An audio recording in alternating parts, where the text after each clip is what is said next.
Vanessa, essa questão da timidez, assim, quando que ela nos atrapalha no ambiente de trabalho, porque qualquer ambiente de trabalho tem um certo nível de competição e as empresas estimulam isso porque é necessário, é importante para boas ideias surgirem. Mas eu já vi casos assim, da pessoa ter uma boa ideia e ela ser muito tímida, porque o tímido é muito observador. Sim, perfeito. Ele costuma ter ótimas ideias. Sim. E aí ele contou para um colega, e o colega foi, expôs a ideia e ainda teve os ganhos, os louros sobre aquilo, que eu acho antiético, enfim. Sim. Mas o tímido teve prejuízo nesse aspecto. Aí eu vou começar a puxar o gancho do que você disse, que você falou de forma muito importante. Timidez não é uma doença, né? Perfeito. E também, muitas vezes, não é um problema. Desde que, como eu disse, a pessoa perceba se aquilo está atrapalhando a vida dela. Porque, Leide, às vezes, uma pessoa muito tímida, aquilo não atrapalha a vida dela. Eu acho que tudo é essa questão da gente fazer essa avaliação. Aí, quando você fala dessa questão do trabalho, aí já é uma coisa que atrapalha. Obviamente que eu acredito que nenhum ser humano vai se sentir à vontade em estar vendo que as ideias dele estão sendo aproveitadas, vamos dizer, sem levar os louros. Então, nesse caso, né, já é algo que prejudica. Então, quando a pessoa, quem está nos ouvindo, né, começa a fazer essa avaliação. Então eu sou muito tímida, eu sou muito tímido. O que essa timidez está trazendo de complicações para a minha vida? Eu acho que a partir dessa resposta, a pessoa vai poder entender a necessidade ou não que ela tem de trabalhar essa timidez. Você trouxe a situação do trabalho. A gente também, Leide, tem, né, uma das situações que mais aparece em consultório é essa timidez em relacionamento amoroso. De pessoas que estão casadas, muitas vezes, 30 anos, e por uma timidez não consegue falar pro outro o que ela pensa a respeito do que vai acontecer no relacionamento. Fica insatisfeita, por exemplo, com uma mudança de casa, mas não falou, porque o tímido, como você disse, ele observa muito, e nessa observação ele também cria muitas situações na cabeça dele, né? Aquelas situações do tipo, mas eu tô casada, né, com o Álvaro há 25 anos, e eu conheço ele, eu sei que se eu falar pra ele que eu não quero mudar pra casa, que ele tá comprando, sem ter me falado nada, porque muitas vezes construiu-se essa relação onde um faz tudo e o outro só aceita, mas olha o nível de sofrimento que vai trazendo pra essa pessoa. Porque eu também desconheço o ser humano que vai ficar contente em ficar uma vida inteira calado, sem expor aquilo que ele pensa. Mas sabe o que eu penso também, Vanessa? Tem o outro lado também. Aqui eu falando pelo lado dos extrovertidos. Gente, ninguém sabe o que calado que é. Então, Perfeito. calado tem que se pronunciar. Então, perfeito. É um sofrimento também pro extrovertido. Perfeito. Você acha que tá fazendo tudo certo. Isso, perfeito. Aí o outro fala assim, não, Perfeito. mas eu não... Então fala. Isso. Então, tímido, Isso. por favor, fala Sim, o que só você que às vezes pensa. o extrovertido também aproveita Sufoca, dessa né? situação. Não, sim, não é? Porque sim. às vezes o extrovertido também, tá bom assim, né? Já que ela não fala nada, vamos levando do meu jeito. Aí a gente cai no que a gente vem falando em muitos programas aqui, da necessidade do óbvio ser dito. Sejam em todos os relacionamentos, mas muitas vezes para esse óbvio ser dito, essa timidez tem que ser vencida. Só voltando àquela questão do trabalho, eu quero aprofundar na questão do relacionamento com você. Você aconselha, assim, a pessoa que tem muita dificuldade com a fala, escreve o projeto? E quando eu digo escrever, gente, não tem que ser nada com regras da ABNT, Associação Brasileira de Normas e Técnicas. Não tem que ser.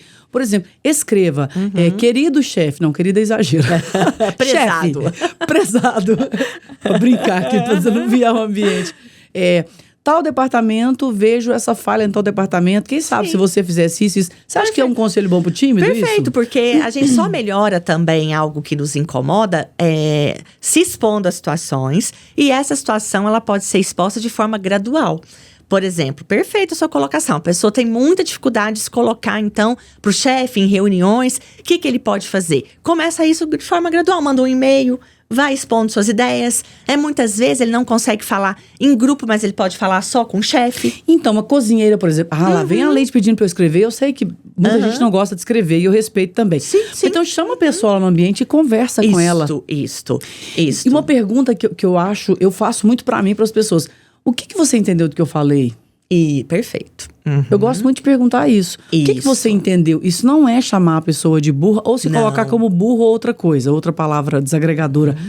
Mas é você realmente checar se o que você tá falando é que a pessoa entendeu. Comunicação é isso mesmo, né? Muitas vezes o que eu tô dizendo, o outro não tá... Às vezes não o que tá eu entendendo. quero dizer, principalmente às vezes se eu sou uma pessoa muito tímida, a probabilidade de eu falar de maneira menos assertiva vai ser maior quando eu sou menos tímida, obviamente. Entendi. Então, realmente essa pergunta, né? Você entendeu o que eu quis dizer? É perfeito. Mas para isso, igual eu falo, essa pessoa ela vai ter que ir perdendo alguns medos. Leide? Medo, por exemplo, de ser desligada da empresa. É medo de perder um relacionamento. Porque olha que interessante. A timidez e o medo são, né, 2 sentimentos que andam, 2 emoções que andam juntas. O time dele sofre muito porque ele tem medo. Ele tem medo de se expressar. Ele tem medo de falar. Ele tem medo de ser julgado. Ele tem medo de não ser entendido. Mas podemos falar que todo mundo tem medo? A diferença é que você tem que enfrentar seu medo. Isso, perfeito. É verdade. Concordo plenamente contigo. Igual quando a gente traz convidados aqui, né? Um monte, quando eu chamo, né? Alunos e tudo. Sim. A maioria vem com medo. Mas eu falo, a diferença entre vai com medo mesmo. Porque muitas coisas na vida a gente vai fazer com medo. Mas às vezes a pessoa... Lembra que a gente tá falando muito hoje, né? Da pessoa num grau de timidez mais elevado. Ela muitas vezes não vai com medo. Ela não vai. Simplesmente ela não vai fazer. Medo essa paralisa, situação de trabalho que a gente tá falando, Leide, muitas vezes o que a gente vê? A pessoa, ela até pede demissão. Leide já passou por uma situação no consultório de pessoa que vivia anos com a companheira ou companheiro e não quis casar na igreja por timidez. Medo de entrar e seus centros atenções. E não contava pro companheiro ou pra companheira. Gente, aí o outro achava que não queria casar porque não gostava. E olha, entende? Olha o problema muitas vezes. Sim. E essa pessoa sofre muito, o tímido sofre muito. Eu sofro pelo tímido, você quer saber, lógico que jamais o sofrimento que ele sofre, mas eu vejo pessoas muito tímidas. Sim. E eu sempre gosto de jogar luz na pessoa tímida, porque eu vejo que ela sofre muito. Isto. E aí, e também, como igual eu falo, né, a gente tem muito esse contexto de pessoas tímidas em terapia, o que é ótimo. Porque essas pessoas se propõem, elas estão se propondo, como a gente falou, então a melhorar para a vida delas, né? Melhorar para elas, porque eu falo, terapia é para isso. E a gente vê que, com o tempo...